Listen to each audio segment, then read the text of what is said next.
¿Estamos? Estamos. ¿Cómo lo vi? ¿Conversación? ¿Cómo se siente? Bien, Bien. tranquilo, vamos a ver cómo va. A ver si el Espíritu Santo me ilumina a decir algo que valga la pena.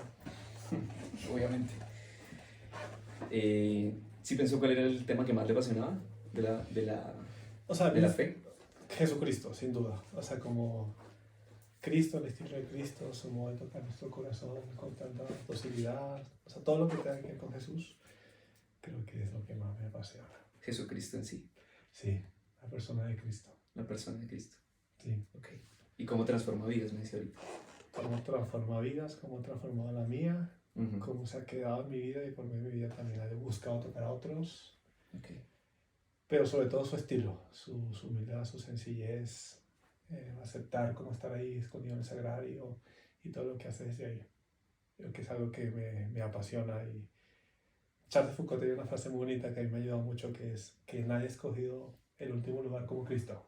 Uh-huh. Y que una persona enamorada de él, lo único que puede intentar es colocársela al lado.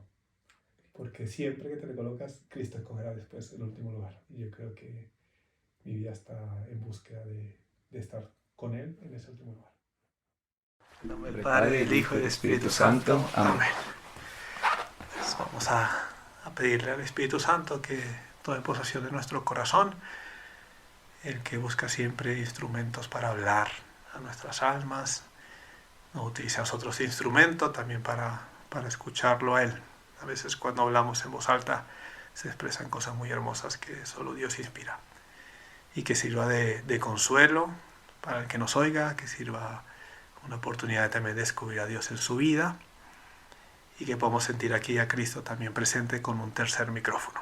Se lo pedimos por la intercesión de la Virgencita, ella esposa del Espíritu Santo, nos acompañe siempre. En el nombre del Padre, y del Hijo y del Espíritu Santo. Amén.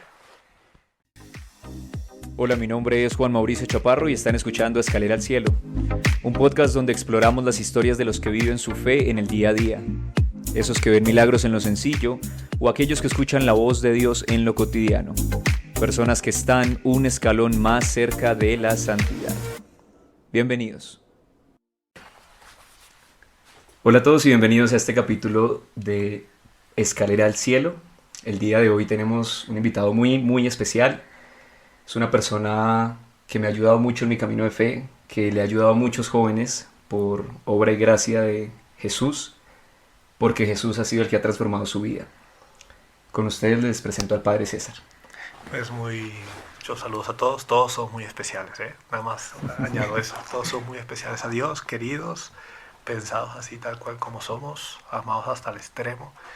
Somos parte de un sueño muy bello de Dios. Entonces, bienvenido también a todos ustedes, invitados muy especiales a esta conversación. Así es, Padre. Muchas gracias por estar aquí. Padre, para mí es un honor tenerlo acá. Y una de las cosas que, digamos, me ha motivado siempre a acercarme a la fe, pues ha sido conocer su historia de fe. Y no podía quedarme con eso en el corazón, ¿sabe? Como que quería que las personas conocieran lo que usted ha hecho hacia los demás, lo que Dios ha hecho a través de usted y lo que Él también ha transformado su vida. Entonces, si quiere arranquemos por ahí, como cuéntenos cómo conocí a Dios, cómo llega Dios a su vida, cómo le abre la puerta. Es una historia bastante larga, la verdad, que siempre me adapto al tiempo. Ahorita, pues dejemos que el Espíritu Santo sea que los ilumine.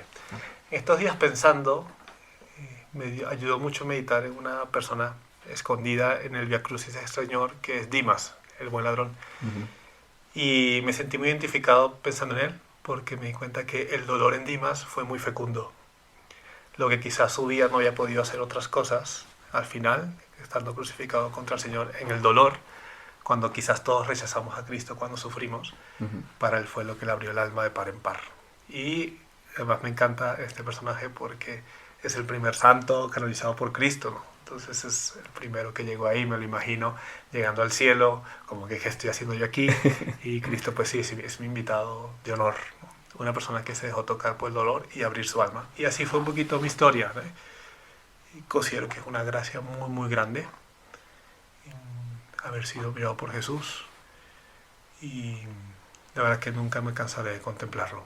Todas las mañanas cuando me levanto y lo veo en la Eucaristía, y ahora que tengo la posibilidad de repetir sus palabras y verlo tan cerca, no puedo dejar de maravillar de que todos somos vistos por Él. Y ahí, a la vista de Jesús, todo se transforma. Entonces, ¿cómo comenzó todo? Pues comenzó con un joven súper ateo, estudiante de ingeniería electrónica, que es un poquito, se puede imaginar, muy racional, Bastante. que todos los temas de la fe eran como demasiado absurdos, por así decir.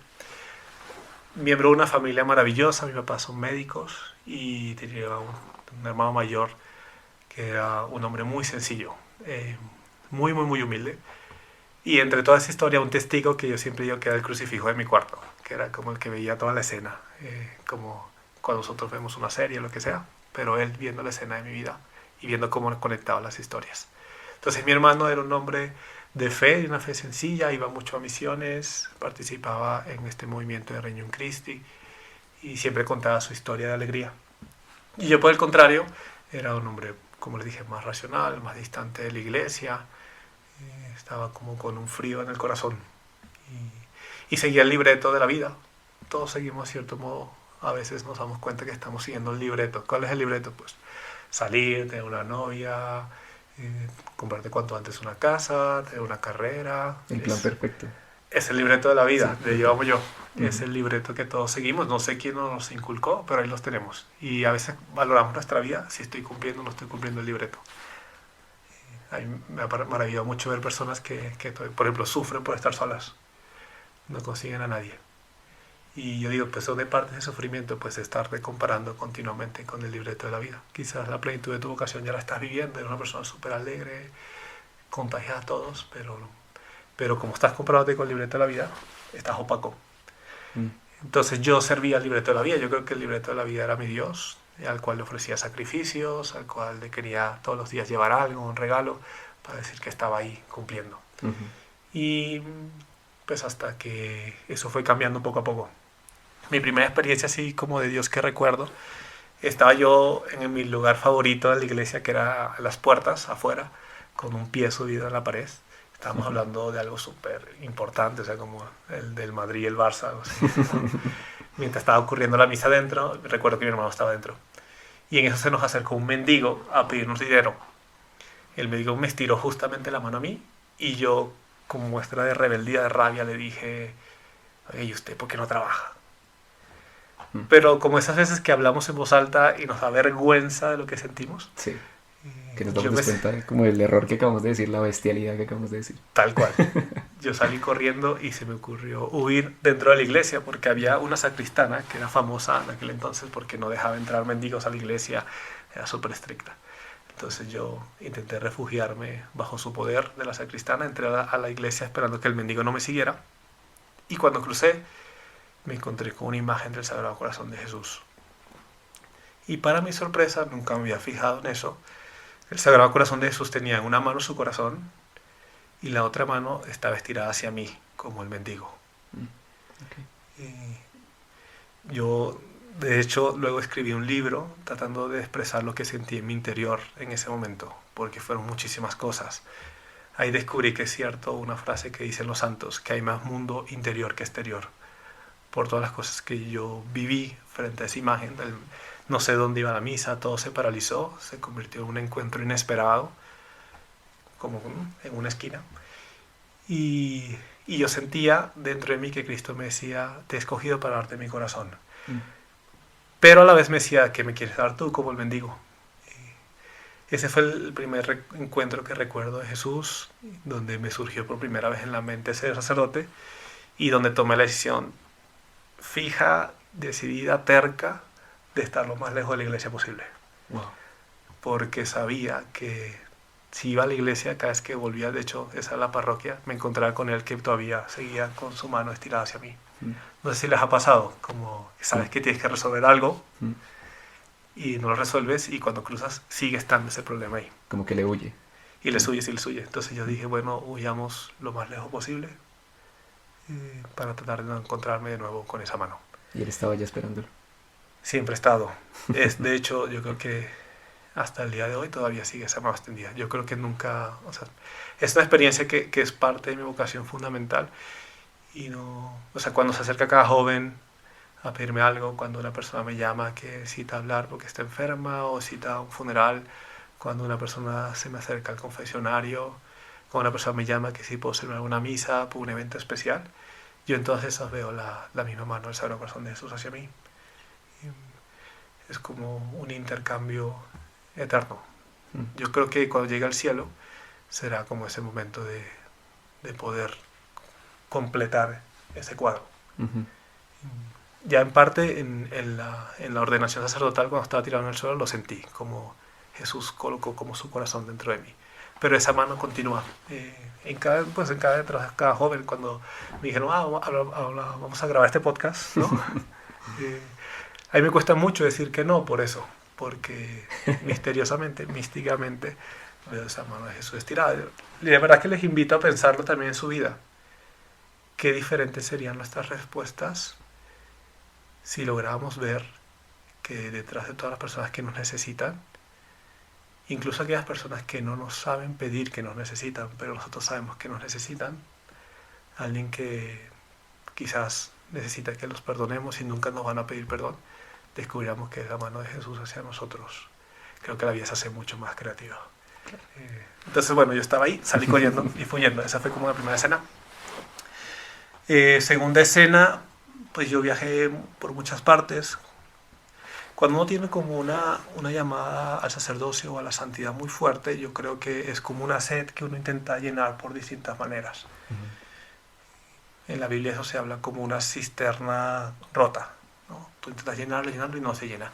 Okay. Y entonces yo busqué llenarlo de muchas cosas, o sea, muchas novias, mucha gente que le hice daño, muchos viajes. Yo estuve como 3 meses viviendo en Alemania, pues en mi carrera quería ser también el número 1, tratando de llenar ese corazón, pero cada vez que yo intentaba llenarlo me sentía más vacío. Entonces era simpático esa experiencia existencial de sentir que la vida no te llenaba. Y entonces, pues, hacia dónde fui corriendo detrás de esa mano, se puede imaginar lo peor. Conozco muy bien lo que es sentir como esa desolación interior de tratar de llenarte con algo y logras decirte, no, y ahora sí es, esta persona sí es, este trabajo sí es, este proyecto sí es, y al final, termina la noche, estás ahí con tu almohada, y como le digo, el mismo Cristo, el protagonista, ahí viendo toda la escena en el cuarto, y te sientes vacío. Y puedes a veces llegar a sentir que como que esto no tiene hacia dónde ir. Pues así fueron muchas noches sintiéndome así, pero bueno, cuando pasa esto, uno tiende a la gente que está desde cerca, tratar de arrastrarla a tu dolor. Entonces, cuando me gradué de ingeniero, hice un viaje a la playa muy bonito, en el cual invité a mi hermano a formar parte. Vino y tuvimos una conversación muy bonita en la lancha y en pleno mar Caribe. Se puede imaginar la escena más romántica entre 2 hermanos conversando. Podría estar escrito en cualquier evangelio, de modo muy simbólico. Estábamos sentando enfrente hablando de eso. Él me decía, César, no sé por qué haces tantas cosas y no te veo feliz, ¿no? Y él tenía un sueño. Me decía, mi sueño es ahorita agarrar y tirarme aquí en medio del mar. Y yo, como soy, siempre decía, no, pues no inventes, peligroso, ¿qué vas a hacer tirándote en el mar? Y tal. Y entonces hizo frenar la lancha y se tiró clavado en medio del mar. Y luego salió de ahí todo mojado. Y me miró, ves, pues que tú no estás acostumbrado a confiar y por eso no disfrutas nada de la vida. Y me impactó mucho. O sea, cada palabra que me decía me llegaba muy fuerte al corazón, pero en aquel entonces me suscitaba mucha rabia. Y en un momento me dijo, oiga, algún día debería venirte conmigo de misiones y sentir lo que yo siento cuando me ven los niños chiquitos que estoy ayudando a, por ejemplo, la catequesis, y cuando les coloco el rosario en el cuello, a ver si puedes obtener un poquito más de alegría, ¿no? Y eso lo hacía siempre como tratando de fastidiarme, como que me dijo, a ver, trata de sonreír, que no te sale la sonrisa, ¿no? Entonces yo estaba así como mordiéndome los dientes de la rabia, y justo en ese instante nos chocamos con una lancha de frente, y mi hermano, como les acabo de contar, que acaba de salir del mar, cayó hacia mí y yo no lo pude agarrar. No lo pude. No. La verdad que para mí fue muy fuerte porque yo vi todo como en cámara lenta.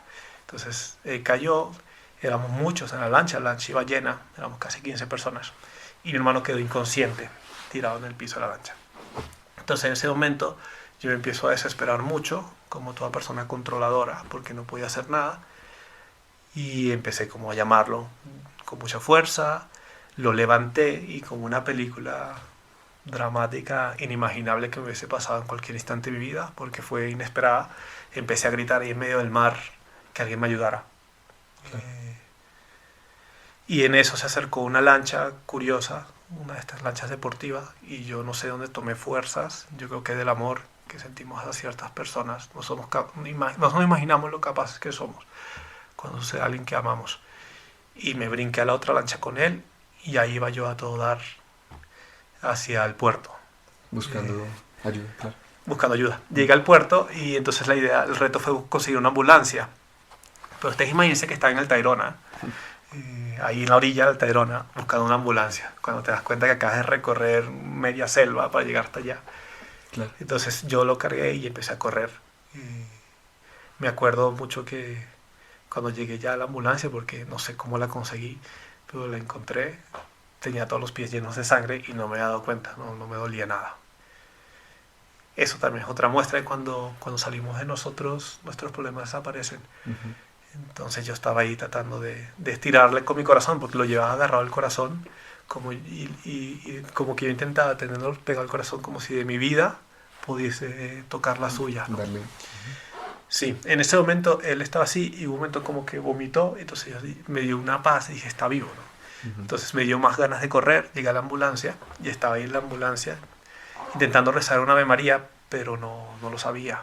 Entonces fue muy frustrante para mí, después de decir Dios te salve María, no saber cómo continuar. Entonces yo ahí cuento que hice mi primer rosario, que era de puro decir Dios te salve María, Dios te salve María, Dios te salve María. Esas fueron mis primeras cuentas de rosario. Uh-huh.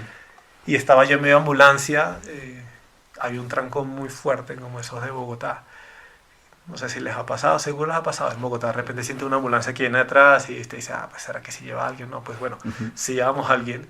Me acuerdo que la ambulancia no podía pasar más del trancón y yo me bajé desesperado y empecé a tocar a la gente en los vidrios como para que se quitaran. Claro. Y yo imagino la gente estará diciendo, ¿qué estará haciendo este loco aquí, no?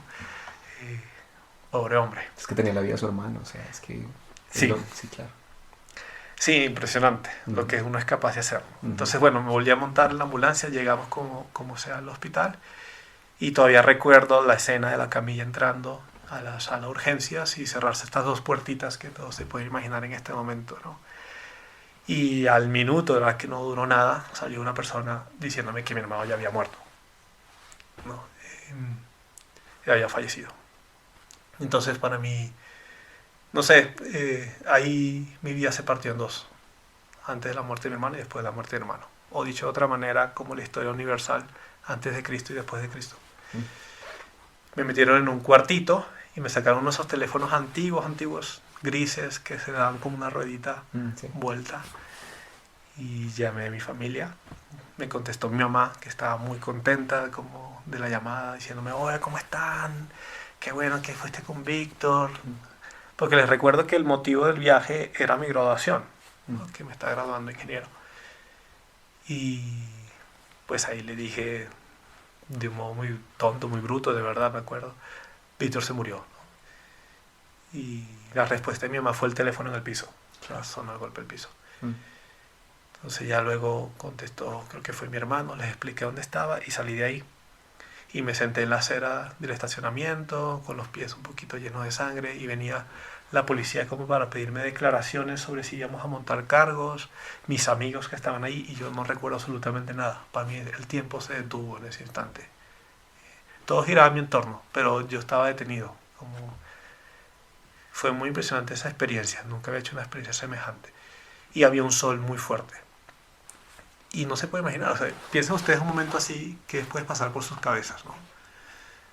No sé, quizás querer haberle dicho algo, despedirte, qué voy a hacer ahora, o simplemente llorar desconsolado, y no. Yo estaba ahí con el tiempo detenido y lo único que se me venía a la mente era la mano tendida del corazón de Jesús. Wow. Era lo único, o sea, la misma mano. O sea, yo tenía como cuando te quedas viendo fijamente algo y de repente miras a otra parte y abres y cierras los ojos y sigues viendo eso, así. Yo lo veía muy fuerte. Entonces recuerdo cuando llegaron mis padres, que no sé cuánto tiempo pasó, porque efectivamente el tiempo se paró para mí, y para mí fue todo como un instante. Lo primero que le dije a mi mamá cuando llegó, me dijo, ¿qué fue lo que pasó? Y le dije, mamá, acabo de descubrir que Dios me está llamando a ser sacerdote. Y mi mamá pues habrá pensado que perdí el quicio, ¿no? Claro. Un poquito. Fue una historia muy fuerte también para ellos porque mi mamá no era una mujer de fe. Y mi mamá ginecobstetra, entonces está acostumbrada a traer personas a la vida. Entonces cuando entró, sin nuestra autorización le habían hecho la autopsia a mi hermano y a mi mamá le tocó un poco como tratar de acomodar su cuerpo. Entonces una persona que está acostumbrada más bien a la vida y siempre teniendo niños al mundo, pues fue un impacto muy fuerte encontrarse con su hijo. Con el otro lado. De hecho, mamá siempre ha dicho, ella siempre nos ha tenido un gran cariño, ella siempre decía que cuando llegaban mujeres a las consultas a preguntarle sobre el tema del aborto, como si les podía recomendar sobre eso, mi mamá me dijo que ella nunca fue capaz de decir nada sobre eso, aunque no tuviera fe, porque ella sentía en su visión de Dios que Dios le iba a castigar con uno de sus hijos. Y entonces mi mamá siempre nunca esperó algo así. Y sin embargo para ella, que luego también cuenta su historia, de regreso, porque solo ella fue capaz de ir en el coche fúnebre con mi hermano de regreso a nuestra ciudad, ella ahí con su hijo muerto atrás, tuvo un momento de mucha desesperación en el cual abrió la puerta del coche fúnebre con intenciones de tirarse y en ese instante metió la mano en la cartera y encontró una nota sobre el rezo del rosario, de que había que rezar rosario. Mi mamá nunca había rezado rosario en su vida. Se puso a leer la nota y en ese instante, y leyendo la nota llegó a la funeraria. Y ella siempre me ha dicho que ese momento también para ella fue muy fuerte porque Dios, especialmente a la Virgencita, nos salvó la vida a nosotros. Mamá siempre ha dicho así porque comenta de que si ella se hubiese tirado, los que hubiesen llevado ese dolor hubiesen sido nosotros. Claro. Y mamá a partir de ese día se convirtió. Ella narra su historia de fe diciendo que cada vez que veía a Cristo toda su vida se sintió indigna y lo único que veía era sus pecados. Entonces siempre que miraba el crucifijo bajaba la mirada. Pero esa tarde cuando llegó a la casa, después del funeral de mi hermano, mi tía le trajo una imagen de la Virgen y cuando la vio sintió que tenían una historia en común, que era un hijo muerto. Y desde entonces mamá, por medio de la Virgencita, encontró su lugar en la iglesia y ahorita es una mujer de muchísima fe. De verdad que es mi teóloga favorita, porque se ve la fuerza de la gracia en ella. Claro. Entonces así fue mi historia. Esa es la segunda escena.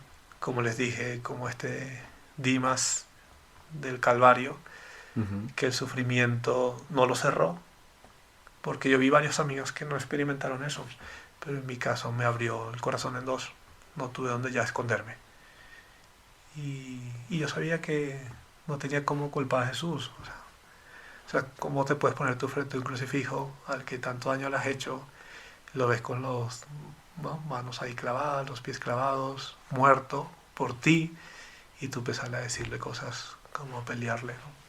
Cuando él ya dio tu vida por ti mucho antes. Entonces ya después de eso, la tercera escena es que fui a estas misiones tratando de sustituir el lugar de mi hermano. Claro, y siguiendo lo que él le había dicho, que él le pidió que fuera misiones. Sí, y recuerdo muy bien la reunión previa cuando estaban todos y empezaron a decir por qué iban a misiones, ¿no? Y uno decía, no, porque yo quiero hacer algo por Dios. Cuando me tocó mi turno dije, no, yo vengo aquí, no tengo mucha fe, pero vengo a sustituir a mi hermano que se acaba de morir hace 2 semanas, ¿no? Entonces todo el mundo me quedó Frío, claro. Sí, es simpático porque es la misma expresión que cuando me ha tocado contar este testimonio siento en la gente, ¿no? Sigue siendo como esa sorpresa. Y bueno, fui a esas misiones y ahí me di cuenta. Fue el Jueves Santo de esa Semana Santa. Yo decidí no salir de la capilla el Jueves Santo, no sé por qué motivo, hasta que no encontrara como una respuesta de Dios del motivo de todo. Y me quedé ahí hasta tarde, me acuerdo que eran las 4 de la mañana cuando el responsable de la vereda vino y me dijo, oiga, ya es hora de irse a dormir, no puedes estar todo el tiempo. Y yo le dije, ¿sabes cuántas veces yo he estado amanecido en miles de fiestas? O sea, ¿cuántas veces he ido a mi casa a las 8 de la mañana, a las 9 de la mañana, lugares oscuros y tal? Claro. ¿Cómo no voy a poder estar aquí tratando de buscar la respuesta más importante de toda mi vida cuando he estado buscando cosas simplemente pañitos de agua? Y ahí me di cuenta, ahí, cuando ya Dios me encontró como abierto por medio del dolor, fue donde Dios me habló con mucha claridad.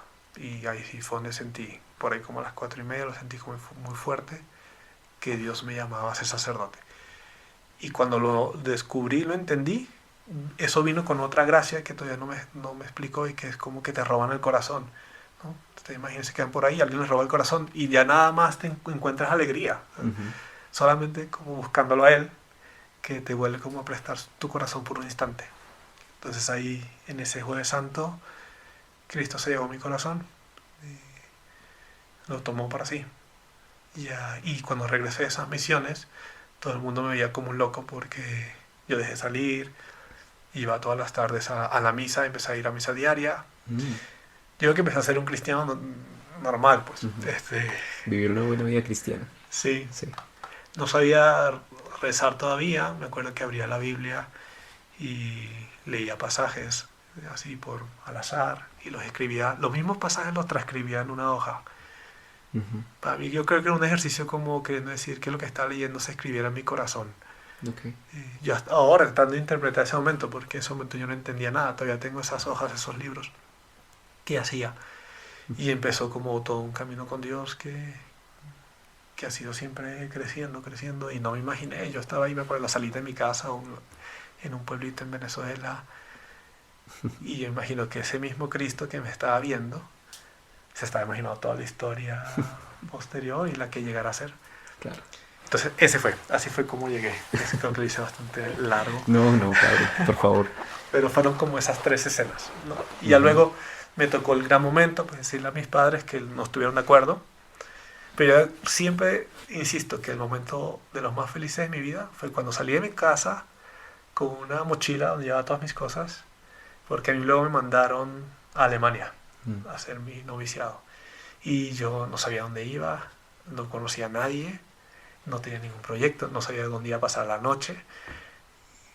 Y misteriosamente ahí, cuando estaba totalmente fuera del libreto que les contaba, nunca he sentido más alegría, como me he sentido totalmente vulnerable. Yo imagino que así se habrá sentido Abraham cuando salió de su tierra y tenía toda una historia de salvación por delante que ni se imaginaba. Pero sabía que al menos por un instante, y yo lo sentí ahí, era libre. Y podía confiar. Y podías confiar. Y confiar significaba no llevar el control. Total. A mí ese momento es de mucha inspiración, porque nuestra vida es misteriosa, como siempre buscamos de nuevo la seguridad. Yo ahorita como sacerdote puedo tener muchas seguridades personales y volver como hacia atrás. Entonces he querido vivir siempre con esa libertad. Y porque siempre tratamos de poner nuestra seguridad en cosas que no tienen base, ¿sabe? Como normalmente cuando nosotros vivimos una vida en el mundo, ponemos nuestra seguridad en el trabajo, en la familia, o en cosas que no son Dios. Sí, y que hay que poner en Dios. Sí, exacto. Yo lo resumo así, que en nuestra vida nuestros grandes enemigos son lo que no comprendo, lo que no controlo y lo que desconozco. Y por eso a veces vivimos encerrados como en un mundo interior muy curioso, que no tiene percepción de lo que gira nuestro entorno. Y misteriosamente aquellos que son ventanas que nos podrían llevar a experimentar la grandeza de lo que Dios quiere hacer en nuestra vida se convierten en nuestros enemigos. Okay. Y en esos enemigos, que al final nos hacemos daño a nosotros mismos, Dios es el que aparentemente siempre tiene la culpa. Sí, uno siempre busca un culpable, y normalmente el primer culpable que nos señala es Dios, cuando es todo lo contrario. Sí. Entonces, bueno, ese fue así fue como llegué. Así fue como llegó. Así fue como empecé. Lo que me gusta de mi historia es que no fue planeado. Yo no nací con cuello. No fue, con este cuellito me refiero, ¿no? De sacerdote. Y no estaba en mis planes para nada. Pero ni en el horizonte lejano como posibilidad. Y eso me ha dado siempre mucha paz. De que realmente no estoy aquí por voluntad propia. Y eso me da mucha paz, me da mucha seguridad también de que Dios sabe lo que querrá hacer conmigo. De acuerdo, completamente. Tiene todo el plan trazado, igual que para todos nosotros. Exacto. Entonces yo les invito también a pensar, ¿no? En dónde estará esa mano de Jesús que se extiende, y quizás ese proyecto que lo que no te está resultando, lo que no terminas de entender de tu vida, quizás es la cáscara o la carátula de una invitación de Dios a una vida diferente. De acuerdo. Padre, hay una cosa que Sí. a mí me impactó mucho cuando la primera vez que escuché su testimonio, y digamos que me lo puso en el corazón cuando le voy a contar la historia muy, muy corta. Y fue, yo me iba a confesar y estaba haciendo la fila, Y todas las personas estaban tristes haciendo la fila, estaban muy tristes y pues claramente hay que tener recogimiento y arrepentimiento por los pecados. Pero pues yo también pensaba cómo se van a encontrar con la misericordia de Dios, porque tanta angustia, ¿sí? Y me acordé mucho de la importancia de la confesión. Sé que la confesión tuvo un valor fundamental en su proceso y no sé si nos puede contar un poquito de eso. Sí, a ver, yo cuento que siempre no digo las dos cosas de manera igual, ¿no? Entonces vamos a ver si me sale. Siempre que yo hablo de la confesión, se me ocurre esta imagen, a ver si les sirve. Si yo les pregunto a ustedes cuáles son sus problemas en ese instante, pero serios, los que más, desde que se levantaron quizás tengan unas angustias en el corazón, y los pudiesen escribir en una hoja, estoy casi seguro que si lo hacen con detenimiento y calma, comienzan a aparecer nombres de personas. Esta dificultad con esta persona, o no tengo buena relación con mis padres, o este problema con mi hermano. Y van saliendo en el fondo, nos damos cuenta que son las relaciones lo que más influye en nuestra vida.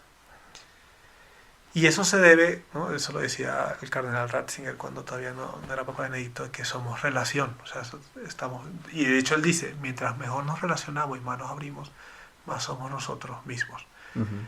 Entonces, ¿por qué cuento esta historia? Porque para mí la confesión es entrar por un instante en la relación más importante que existe y la única que es sana y es linda, perfecta, porque todas nuestras demás relaciones no podrán ser perfectas aquí abajo, y es la relación de Cristo con su Padre. Entonces es como que si tú por un instante te vas a vivir a una casa donde reina una armonía especial, te sientes súper a gusto, ves una relación y te sientes parte de eso. Entonces el simplemente estar ahí te regenera por dentro. Claro. Y por eso todos nuestros sacramentos comienzan diciendo en el nombre del Padre, del Hijo y del Espíritu Santo, porque tú entras por un instante en esa relación. Entonces lo primero que digo a la confesión es esto, es una maravilla, la verdad que es un milagro gigantesco de poder llegar ahí, entrar, y si entras con un corazón abierto, dejarte regenerar por Dios por simplemente estar ahí. Entonces son esas ventanas que Dios nos dejó para que pudiésemos hacerlo. Entonces eso es lo primero que siempre digo de la confesión y de todos los sacramentos. Y por eso también digo que todo lo que sea fuera de ello, pues a fin de cuentas es lucha de ti mismo contigo mismo, o tú intentando autocomplacerte o darte autocompasión, pero entrar en Dios por un instante, minutos que estés ahí, es un milagro gigantesco. O sea, ahí entras en la divinidad. Esos son los cielos en la tierra, yo lo veo así. Los pedacitos de cielo que nos regalan, sí. Sí. Esos son los pedazos de cielo que están presentes en todos los confesionarios, presentes en todas esas capillas o sagrarios. Y si no he logrado nunca entrar ahí por años, pues me puedo explicar por qué mi corazón no termina de regenerarse. O sea, hay cosas ahí trabadas que no logran, ¿no? Lazos que no logran deshacerse, que no logran resolverse. Entonces, eso es una de las cosas más bonitas que yo siento de todos los sacramentos. Que me logro entender esta reflexión teológica. Sí.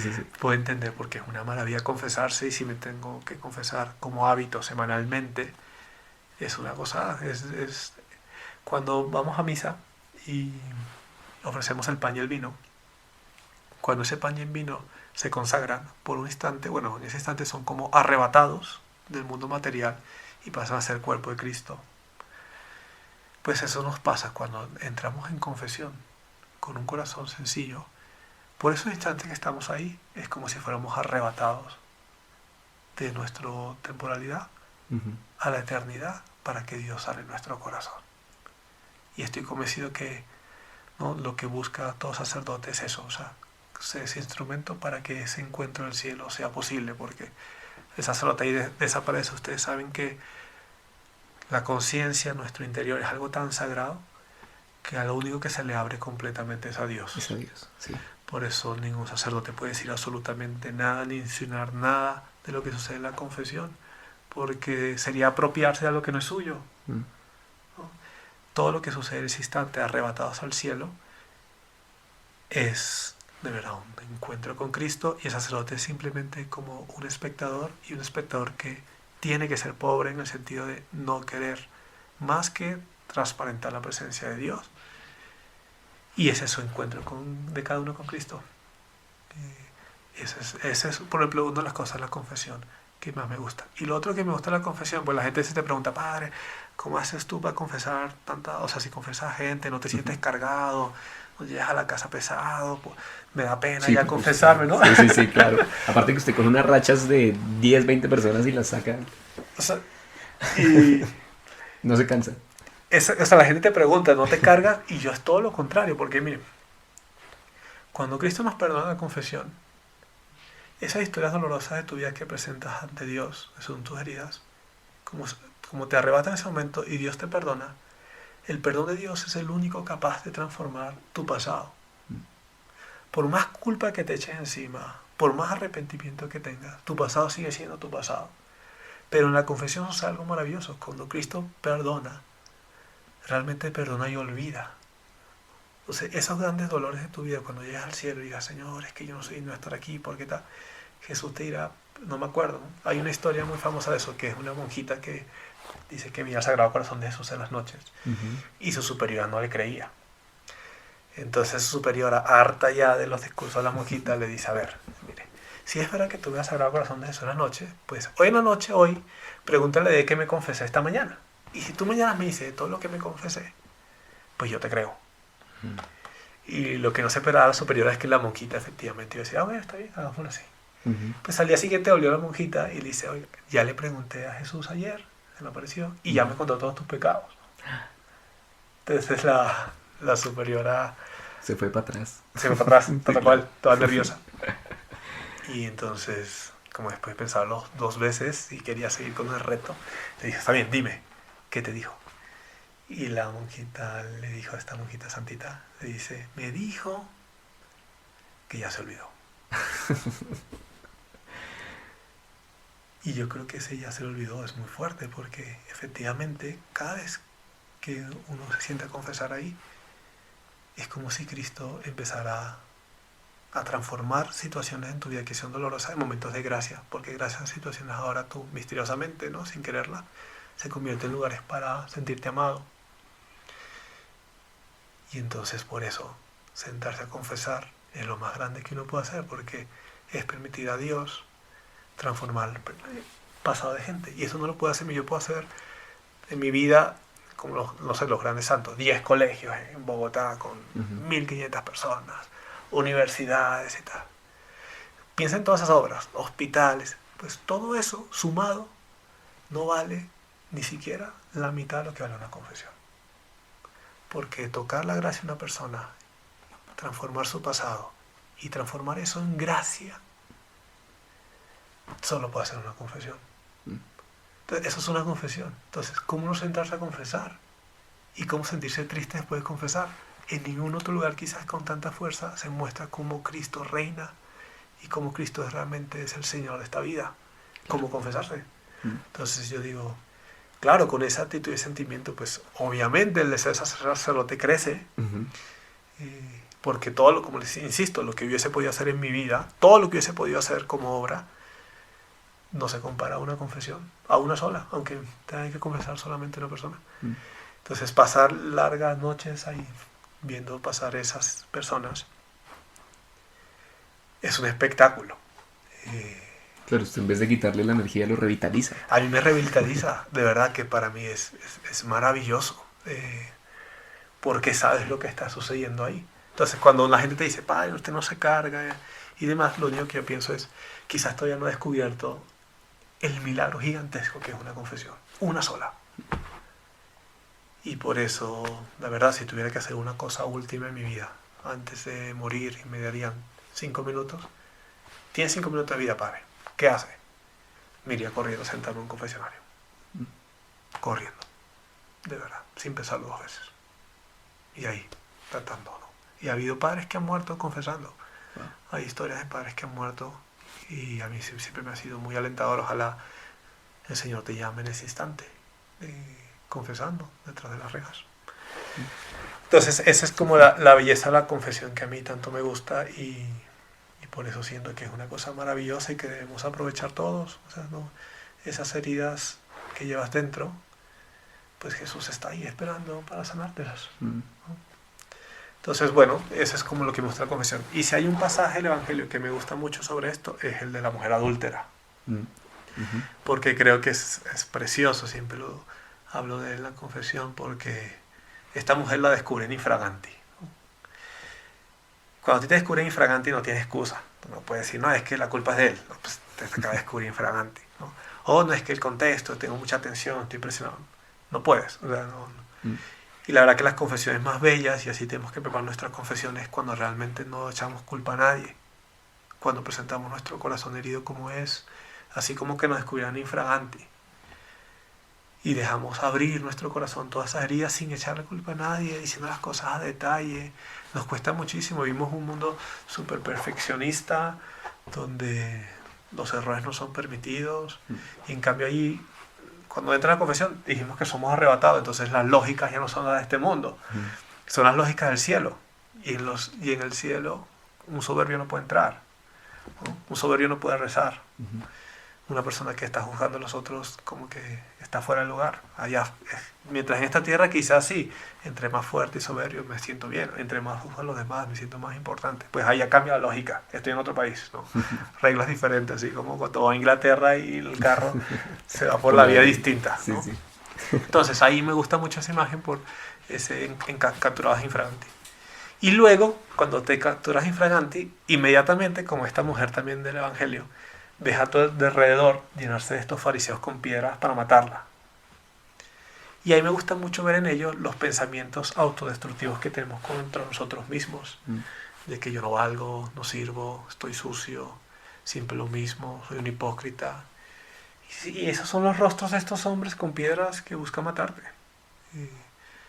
Entonces, en cada confesión hacemos la misma experiencia de esta mujer cuando la hacemos bien, de sentirnos capturados infraganti, sin echarle culpa a nadie, y bordeados ahí de estar de rodillas a los pies de Jesús como esta mujer, de estos hombres, que son nuestros propios pensamientos, que nos quieren autodestruir.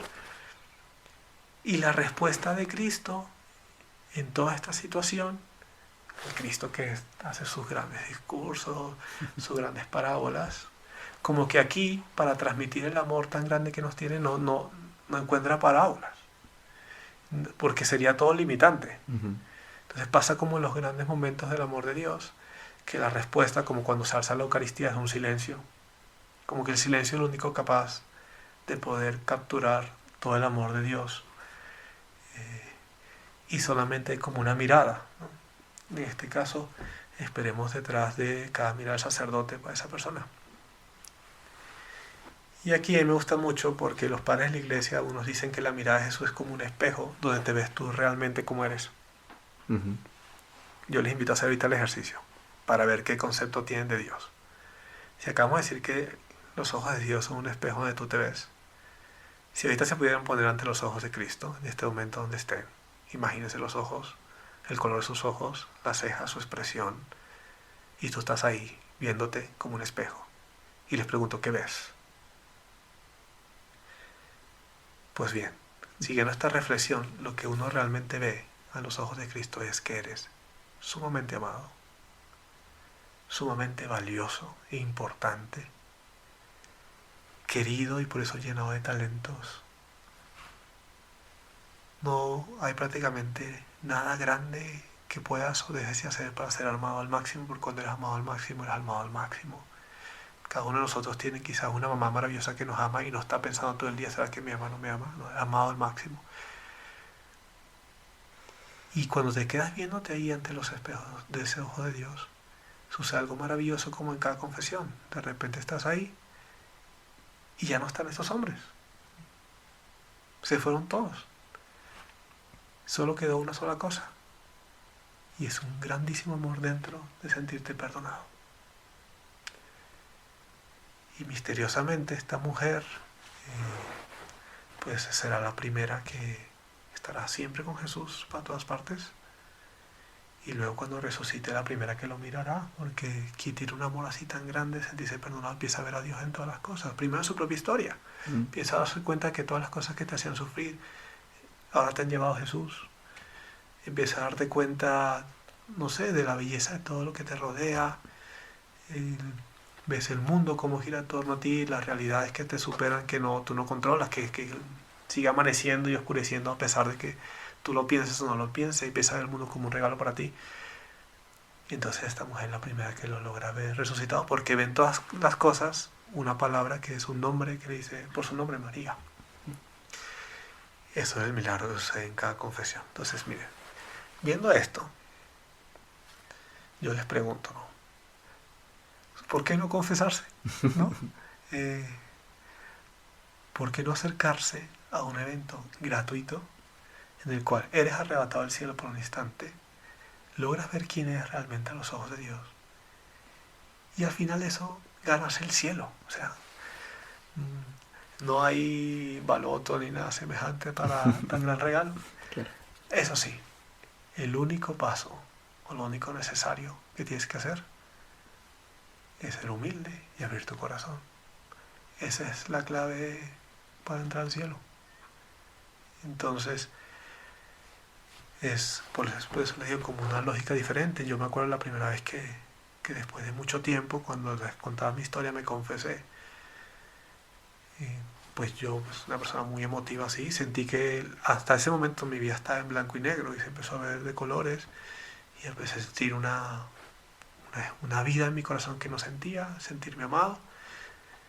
Y desde entonces yo creo que hasta el día de hoy me he confesado semanalmente. Tengo como ese hábito todos los viernes de confesarme, y es volver a experimentar eso. Entonces, volviendo a esa experiencia que les contaba desde el inicio, para que vean que esto sí tiene una conexión y tiene una lógica del buen ladrón. Un hombre que acaba de salir de confesión, como el caso del buen ladrón, fue el primero que entró al cielo. Claro. Y me parece maravilloso. Se confesó con Jesús minutos antes de morir. Y si le podría, o sea, cuando lleguemos al cielo lo veamos y nos cuente su historia, no supongamos que estamos ahí como una especie de fetado, testimonio, nos contará, nos podrá dar perfectamente la charla sobre la importancia de los sacramentos, y nos dirá: yo llegué al cielo, nada más hice una confesión en mi vida y esa llegué al cielo. Entonces sí, es muy linda esa vivencia de la confesión con estos ojos. Pues no es una tortura, como dice mucho el Papa Francisco, ¿no? Es este espacio de cielo que tenemos entre nosotros. Ojalá lo puedan aprovechar al máximo y lo puedan vivir así. Yo no tengo nada más que agregar, o sea, es que es absolutamente... Sí, eso absurdo. me gusta mucho. Y personalmente, mi experiencia como sacerdote confesando, porque, como les digo, esto no es todo es de Dios, no puede decir nada. Lo único que sí puedo decir es que yo empecé a entender lo que decía el Papa Francisco de la ternura cuando me senté en un confesionario. O sea, a lo largo de mi vida hubieron personas que me hicieron mucho daño por distintas ocasiones, y el 100% de esas, o el 101% sin querer, porque hay que mucha gente que nos hace daño no quería hacernos daño, es porque la vida sucede eso. Todos tenemos como ciertas heridas y como que de repente te rozan y te dan justo una herida. Pero sentarse en el confesionario, ahí descubre lo que es mirar a la gente con ternura. Con misericordia. Sí, a mí me da pena de que realmente, o sea, como un sacerdote tengamos ese regalo de poder sentarnos a confesar. Pero yo les invito a cada uno, ¿no? Como imaginarse por un momento esa persona que tanto daño te ha hecho, tanta rabia. Si tú pudieses por un instante sentarse en el confesionario, escucharlo desde su punto de vista, te aseguro, se te derrite el corazón, empiezas a sentir una bondad tremenda. Porque es el milagro también del confesionario para el sacerdote, que te ablanda el corazón. Entonces ahí descubrí yo, ha sido como la escuela cuando éramos niños y llevaba la loncherita y escuela de escribir. Esa ha sido mi clase de la ternura de Dios, ha sido ahí. Y me he quedado sorprendidísimo de eso. No me lo esperaba. Cuando nos preparamos para el sacerdocio nos hablaba mucho de la Eucaristía, que también es un milagro maravilloso, y de los otros sacramentos, de la gracia. Pero esta fue una lección inesperada. Yo no me me lo imaginaba. Sí, de pronto a veces es muy subestimada, ¿no? Quizás sí. Mm. Y a veces resulta muy difícil encontrar también personas disponibles a confesarse. Yo creo que deberíamos hacer una renovación de este sacramento a nivel general para tratar de descubrir la grandeza que de ahí sale, la gracia que ahí se emana. Entonces sí, ese es como el milagro de la confesión. Padre, ¿y cómo hacer, por ejemplo, cuando uno cree que no se sabe confesar o que no se confiesa bien? Ya, hay una dinámica, o sea, que es propia de los ejercicios espirituales de San Ignacio, Ujú. que es la de hacer una confesión general de toda tu vida. No sé si alguna vez lo han hecho, pero se los recomiendo mucho. Ujú. Efectivamente guiado por una persona, Ujú.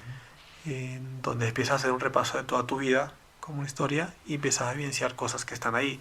Encontrarás millones de formularios en internet como con miles de preguntas, pero cada uno más o menos sabe cuáles son las más grandes. Ujú. Entonces yo creo que el inicio de una buena confesión es, como les decía, no excusarse,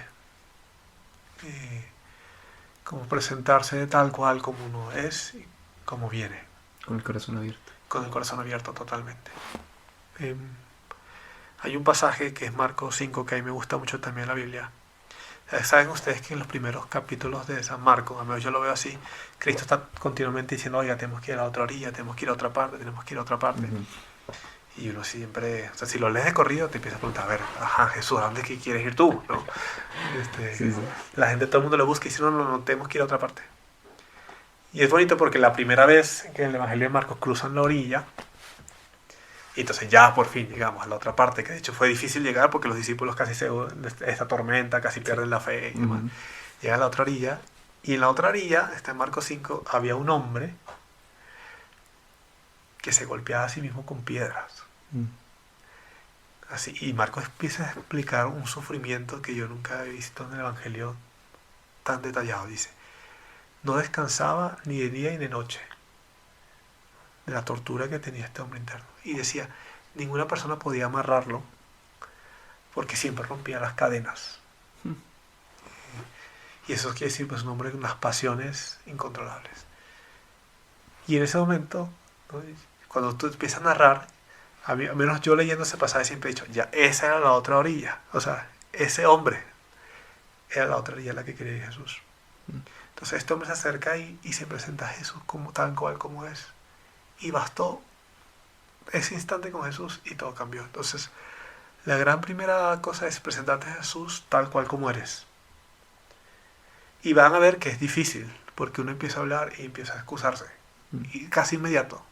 Circunstancias, personas, cosas. Es muy difícil decir realmente he cometido esto, he hecho esto mal.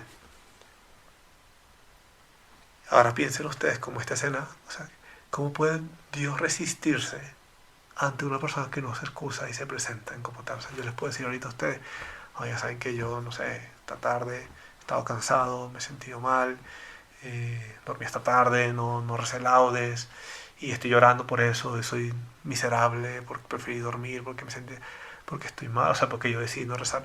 Pues uno empieza a decir, pobre padre, o sea, como que tranquilo, padre, Sí, sí, ¿no? claro, no es tan grave, pues, o sea, En el sentido de como que si brota en nuestro corazón cierta bondad, entonces lo primero que diría es como no excusarse, presentarse tal cual como uno es. Es difícil, es casi instantáneo en nuestra vida tener que, pues lo hacemos siempre para el trabajo, para lo que sea, siempre tenemos que buscar circunstancias atenuantes. ujú, Somos expertos en eso. en las excusas. Sí. Pero eso es lo primero que nos priva de experimentar a fondo el perdón. Porque para experimentar a fondo el perdón, que es como un océano gigantesco, más grande que lo que existe en la Tierra, necesitas un espacio grande y ese espacio grande se llama realmente reconocer que es tu culpa. O sea, que no. Entonces sería lo primero. Y hay veces, entonces, hay un esquema clásico que se utiliza, que es situaciones con Dios, con los demás y contigo mismo. Claro, porque el pecado rompe esos tres ámbitos. Como les dije, también somos relación. Mm. Entonces casi siempre en el tema de relación hay mucho que sacar. Y te das cuenta también que todo pecado en cierto modo afecta a una relación y destruye una relación. Estamos todos conectados. Yo creo que la época del COVID nos hizo ver clarísimo que estamos todos conectados más de lo que pensamos. Entonces todo lo que yo hago tiene una relación en mi entorno. Entonces, nuevamente uno hace esa reflexión con Dios, con los demás, consigo mismo. Y tratando de evidenciar lo que es más notable para mí es la conciencia. Yo creo que tampoco hay que hacer una arqueología, hay que pedir luz al Espíritu Santo, preparar una buena confesión y ir por aquello que más te pesa. Porque tampoco o sea, es como ridículo. Piensen ustedes, detrás de cada confesión está Cristo en la cruz, de donde provienen todos los sacramentos, con llagas, flagelado, ¿no? Le corre la sangre con la corona de espinas, y de repente vas a llegar toda la confesión con maquillaje, Sí. ¿no? Vestido de gala, de tus cosas. Como que hay un problema de contexto, ¿no? Como llegar en esta invitación con Cristo, como el code dress es tu humildad, tu sencillez, tu incapacidad. Sencillez, sí. Entonces, esa es como las recomendaciones que hago para prepararla. Y lo otro es, casi siempre, después de una confesión, muchas veces en algunos suceden como los escrúpulos, ¿no? Es decir, no me confesé bien, hay cosas que no dije. Y también hay ciertas cosas que ya enunciamos que hay que saber dejar. Y si hay detalles que no dijiste, pues mucha practicidad, pues puedo preparar otro examen de cocina más a fondo y voy y lo digo. Siempre hemos terminado una confesión diciendo, Padre, y pido perdón también por todos los pecados que no me acuerdo.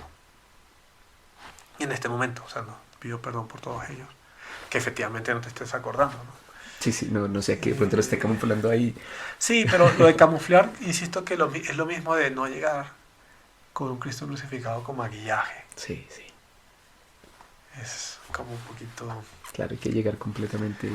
Sí, o sea, con Cristo se habla muy bien de crucificado, de dolor a dolor. Es como yo creo que el inicio de toda relación con Cristo empieza por ahí, con mostrar tus propias heridas sin querer camuflajearlas. Y Jesús las entiende perfecto. Totalmente, es el que más nos conoce. Sí, entonces esa es como mis recomendaciones, son muy sencillas, ¿no? Como todo lo de Dios es sencillo, somos nosotros que somos un poco complicados. Pero y todo lo que sea más auténtico. Y ya pues el Padre normalmente les dará una penitencia que es parte de la confesión. Una penitencia es el modo como de materializar tu arrepentimiento. Y uno cumple con todo el deseo de la penitencia. A veces antes de la absolución se recomienda hacer un acto de contrición. Hay algunos que ya están escritos que los pueden encontrar por ahí. Hay otros que resumen ese espíritu como diciendo, Señor, me arrepiento de todos los pecados que he cometido hasta hoy.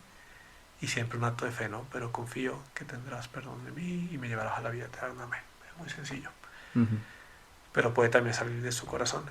Pero también en ocasiones cuando hay confesiones de muchas personas, el Padre puede omitir ese acto de contrición, si es necesario por un bien pastoral, porque la verdad que es un dolor muy grande para los sacerdotes cuando se termina o cierran la iglesia y demás, y tienen que irse y quedaron personas sin poder experimentar ese perdón.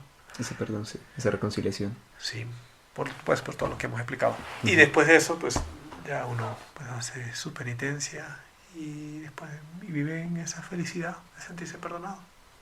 La mayor felicidad. Es muy grande esa felicidad.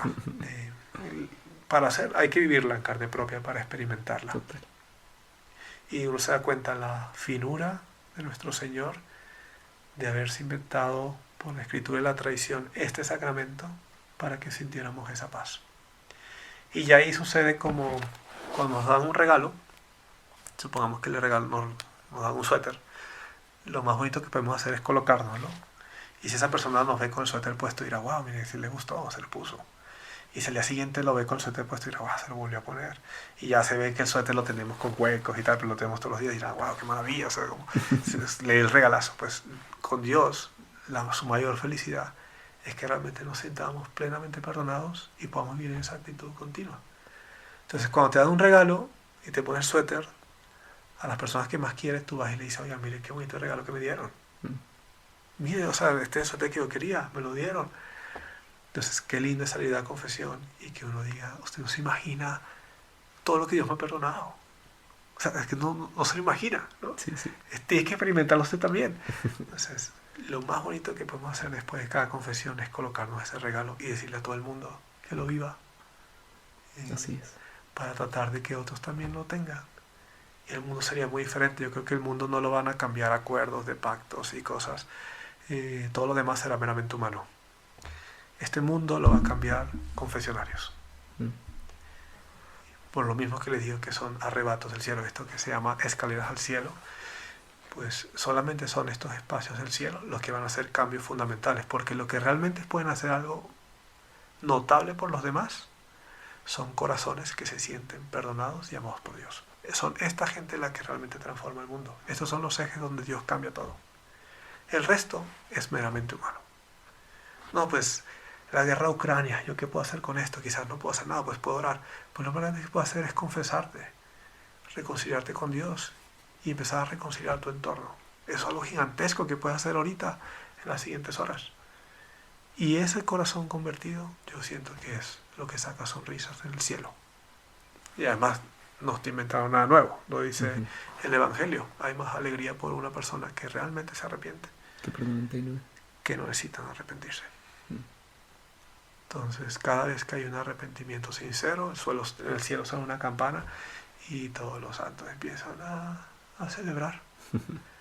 Entonces, esas situaciones silenciosas en cada confesionario es bello porque hace mucho ruido en el cielo.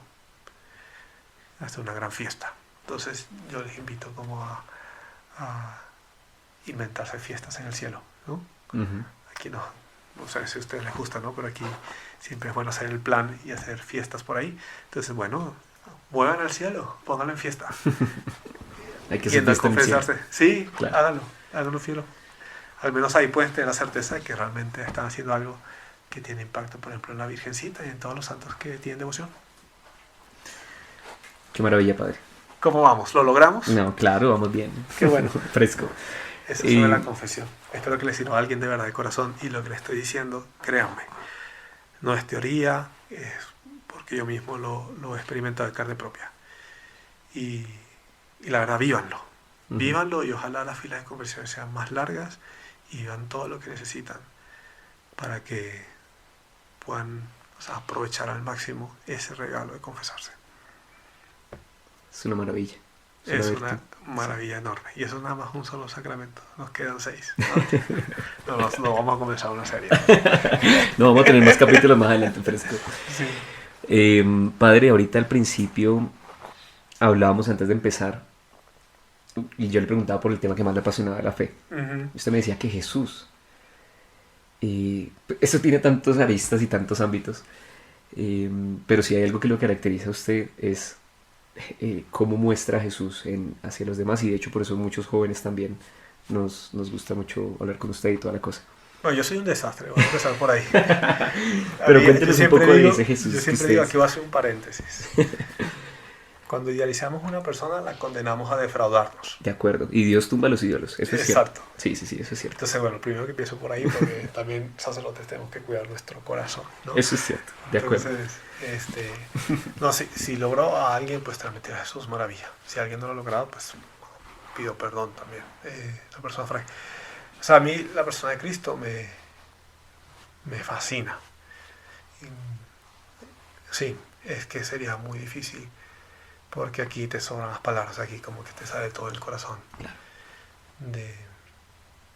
Todo el sentido de todo lo que hacemos, el silencio, como le dije, todos los sacramentos, entrar en esa relación. A mí, no sé, me es muy difícil contextualizarlo. Y entonces no serviría para podcast, yo creo. Porque no se puede poner en palabras, digamos. No solo eso, sino que si empezaría, sé que me empieza a bloquear como un sentimiento muy grande, ¿no? Okay. De lo que significa realmente que Dios no solo haya caminado con nosotros, sino que esté realmente con nosotros, y el estilo de Dios en nuestra vida. Ya más les pongo como una imagen. Muchas veces cuando vemos Nazaret, los 30 años de Jesús en la vida oculta, la gente piensa, no, bueno, es su preparación para el gran evento. Yo no lo pienso así. Yo creo que la mayor predicación de Cristo es Nazaret. Y ese es el misterio de Jesús. O sea, una persona oculta que prácticamente se arrodilla ante tu libertad, que prefiere el silencio, estar en el sagrario, las cosas sencillas de la vida ordinaria, solamente para conquistar, o sea, atraer tu corazón, pero que nunca te va a forzar a que lo des. A mí eso me fascina. Yo creo que, o sea, hoy en día vivimos obviamente en la sociedad del marketing, la publicidad, estamos rodeados de todo eso. O sea, ahorita que estamos grabando este audio, estoy seguro que luego lo van a recortar, poner las partes más interesantes, las No, partes que yo no, partes que el Padre se alargó las quitaremos. no puedo cortar el Espíritu Santo, Padre. No sé. Estoy seguro que también cada vez que nos tomamos un selfie buscamos la mejor toma, la escena. O sea, somos expertos en la publicidad. Pues Cristo es prácticamente pésimo persona de marketing, externamente hablando. ¿Pero por qué? Porque nuestro corazón vale tanto, nosotros no tenemos ni idea cuánto vale, que Él no quiere forzarnos ni un poquito para que se lo demos. O sea, quiere que nuestra entrega sea total. Y natural, o sea, que sea. Y por eso se esconde. Ujú. Entonces a mí me impacta cuando la gente dice, es que yo no puedo creer que Cristo esté en la Eucaristía. Justo, o sea, ese es el punto, ¿no? Sí, claro. Esperan que esté por allá, mejor dicho, en el altar. O sea, Pues, ¿cuál es el contrario de todo marketing? El crucificado. No tiene triunfo, no tiene bonita apariencia, está desfigurado. Y muchos de ellos aparentemente muertos, ¿no? ujú, fue humillado. Totalmente humillado. Es todo lo que le huimos. Claro. Entonces ese es como... A mí eso me maravilla. Yo no me cansaré de maravillarme de ese Dios que es así. O sea, esa es su gran predicación, esa humildad y sencillez. Nosotros incluso que trabajamos por Dios, que ahora no, siempre hay como luchas de ego, uno quiere como que esto, lo otro. Nos cuesta mucho entrar en esta lógica. O sea, la mejor que entró, la primera como redimida por lo que venía, por lo que iba a ser, es la Virgen, ¿no? Ujú. Y la Virgen, ustedes vean, en todas sus imágenes aparece con las manos vacías, no tiene prácticamente nada, sencilla. Es eso, es eso lo que me maravilla de Jesús. Es el Cristo que a mí me ha enamorado, me cautiva, y cada mañana es otra vez como enamorarse de eso. Entonces yo le decía justo que es lo que más me apasiona, que Jesús no había querido salir de ahí, ¿no? De ese estilo sencillo. Yo creo que si viéramos en los tiempos de Jesús, no sé si estaría por ahí ahorita, Ujú. nos ponemos caminando por ahí en Chía, nos pasaríamos que no nos daríamos cuenta tampoco, o sea, como que escucharíamos algo, pero como si fuese suficiente luz para ir, pero suficiente oscuridad para decir, no, pues no vale la pena. Claro. Por lo que digo que Jesús cuida esa libertad de nuestro corazón. Yo pienso también cuando llamó a Pedro o estos grandes apóstoles, pues cual Pedro pudo haber dicho, pues son 153 peces, quizás los tenía ahí preparado, o es que le atinó, ¿no? Ujú. Pues no, pues se arrodilló y le bastó para dar su corazón. Entonces Cristo no va a hacer nada gigantesco para atraer tu corazón, va a asumir siempre esta vida ordinaria.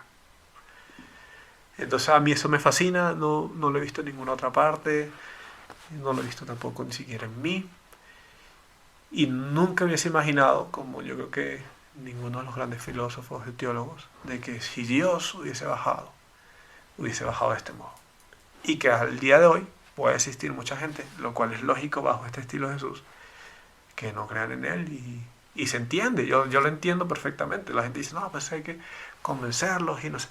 Pues lo entiendo perfectamente, o sea, es tan humilde que esa es una posibilidad, Claro. no aceptarlo. Entonces a mí eso me maravilla, me fascina. Y también pues escondido en el sacerdote, ¿no? Últimamente que hemos visto varios quizás malos testimonios, a mí lo que más me impactaba es como la humildad de Jesús en todo esto. Hay una imagen que ahí me ayuda de San Manuel González, un santo poco conocido, era conocido como el obispo del Sagrario Abandonado, Ujú. porque fue un hombre que descubrió que su misión era acompañar a los sagrarios donde nadie iba. Y es santo, se llama San Manuel González, les recomiendo que lean sus escritos porque escribe con el corazón en la mano. Y este hombre hace en uno de sus escritos una comparación entre el sacerdote y la Eucaristía. Y dice, ¿en qué se parece el sacerdote y la Eucaristía? Y hay una reflexión que hace muy fuerte que dice, cuando la Eucaristía se corrompe, pues Cristo ya no está ahí. Ustedes saben que cuando ya las especies ya no están, o sea, ya no es pan, sino que se llena de gusano, lo que sea, no está. Ujú. Y dice, mientras que cuando el sacerdote se corrompe, Cristo permanece. Wow. Y entonces como esa humildad de Jesús, yo no sé, a mí eso me ha fascinado siempre. Y Rompe la cabeza. sí, es como una belleza, un destello de belleza muy grande. Sí, yo eso es lo que más me fascina de Cristo, su humildad y su sencillez. Qué maravilla. Padre, a mí me gustaría que le dejara un mensaje después de todo lo que hemos hablado, ya para cerrar, como ¿qué le gustaría decirle a las personas que lo escuchan hoy, que lo están escuchando, que lo están viendo? Pues yo les invitaría como a sumarse a esta aventura de tirarse cuesta abajo de nuestro egoísmo y ser más sencillos. Hay una frase que me gusta mucho, que es la de es sencillo ser feliz, lo difícil es ser sencillo.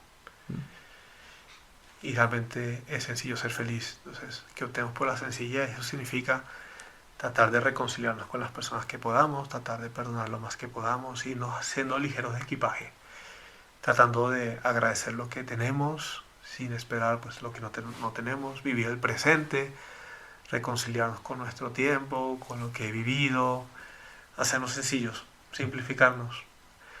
Yo les invito como a esa revolución de la sencillez. Hoy en día está de moda el minimalismo, pues es lo mismo interiormente, como tratar de ser más con menos. Esta cuaresma sería muy bonito, ¿no? Esto estamos grabando en cuaresma, como que cada día soltar algo. Y no estoy hablando de soltar algo material, ¿no? Algo interior. No sé, no me gusta esto de mí mismo, pues lo suelto, ya no voy a volver a pensar en esto, lo acepto en mi vida. No me gusta esto de otra persona, lo acepto. Las personas son más para ser aceptadas y acogidas que para ser juzgadas. Y como asumir ese reto de hacernos más sencillos hasta ver hasta dónde podemos. Yo les invito como a eso. Cristo en el Evangelio está totalmente enamorado de estas personas. Piensen también esa parábola del publicano y el fariseo que suben al templo. Y este publicano que está ahí sencillo y el fariseo que fue simplemente para que Dios le diera las gracias a él y lo aplaudiera, ¿no? Claro, con el pecho inflado. Mientras que el otro simplemente estaba ahí vacío y no tenía grandes palabras. De hecho no dice soy un pecador, sino la traducción dice tal cual que soy el pecador, o sea, como si yo soy el símbolo de todos los pecadores del mundo. Y hacia allá va la mirada de Jesús, hacia lo más bajo.